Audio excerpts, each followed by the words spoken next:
lebih dari 2 tahun buron, Alnaura Karima Pramesti, terpidana dalam kasus penipuan investasi dengan skema investasi palsu, akhirnya ditangkap oleh Interpol di Tokyo, Jepang. Penangkapan ini dilakukan atas permintaan Kejaksaan RI sebagai bagian dari upaya eksekusi putusan hukum dari Mahkamah Agung terkait kasusnya. Alnaura, seorang selebgram asal Palembang, divonis hukuman 2 tahun penjara oleh MA setelah melalui proses panjang yang melibatkan beberapa putusan berbeda. Sebelum melarikan diri ke luar negeri, Alnaura sempat menjalani proses hukum di Palembang. Awalnya, JPU Kejaksaan Negeri Palembang menuntutnya hukuman 3,6 tahun penjara.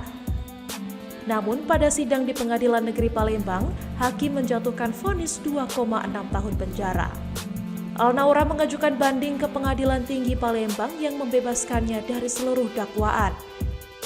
Putusan ini mendorong JPU untuk mengajukan kasasi ke Mahkamah Agung yang akhirnya memutuskan Alnaura bersalah.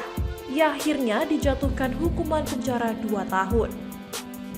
Dengan putusan tersebut, Alnaura diharuskan menjalani hukuman sesuai dengan keputusan tertinggi dalam sistem peradilan Indonesia. Sejak putusan MA, Alnaura melarikan diri dari Indonesia dan berpindah-pindah negara, termasuk Malaysia, Singapura, Thailand, Vietnam, dan Turki. Hingga akhirnya berada di Jepang dan pada 25 Oktober 2024, Interpol menangkapnya di Tokyo setelah 3 tahun pelarian. Setibanya di Palembang, Alnaura segera dibawa ke Kejaksaan Negeri Palembang untuk diproses lebih lanjut sesuai prosedur hukum. Pihak Kejaksaan langsung mengeksekusi putusan dengan mengirimnya ke Lapas Perempuan Palembang untuk menjalani hukuman penjara 2 tahun. Hal tersebut sesuai dengan keputusan Mahkamah Agung yang telah berkekuatan hukum tetap.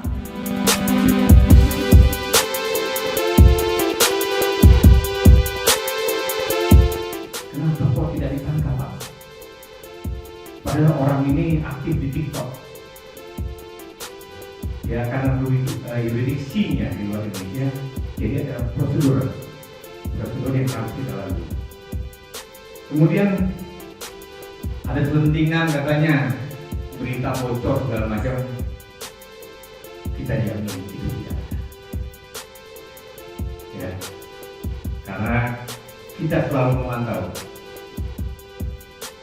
di mana tim intelijen, tim tabur tangkap buronan telah bekerja sebagai manusia, dan kebetulan saya dulu mantan di situ. Jadi saya dapat yakinkan tidak ada kebocoran itu. Dan buktinya setelah terdetek kegiatan Interpol, hubungan kerjasama kita dengan Interpol berhasil kita lakukan,